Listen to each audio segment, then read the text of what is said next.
Welcome to this Spectred Isle, a new series in which I'll be recounting ghost stories from around the North Atlantic.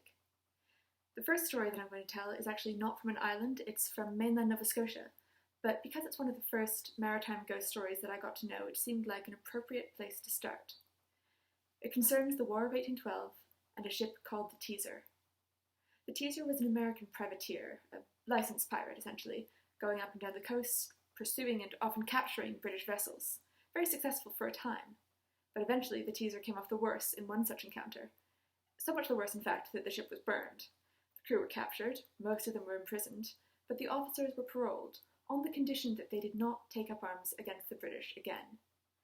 Of course they agreed to this, at the time, but as soon as the British were out of earshot, cannon shot, they took up their old privateering ways once again, and joined the crew of the young Teazer. The young Teazer did exactly as the old Teazer had done. Went up and down the coast, pursued and captured British vessels, and again, did pretty well for a time. It was a very quick ship, very nimble, but after antagonizing a much larger vessel, the young Teazer found herself outmatched.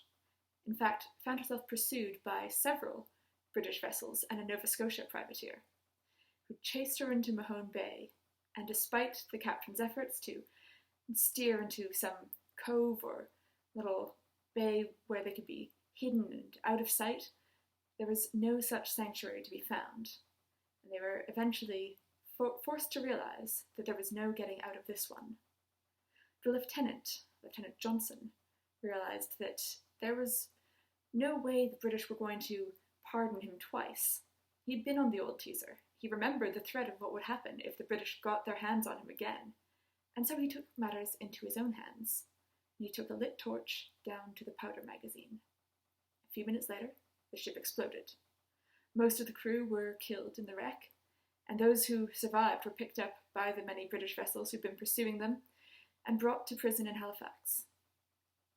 Since that time, it's said that on the anniversary of the explosion, the 27th of June, if you look out to sea, you can see a fire where no fire should be.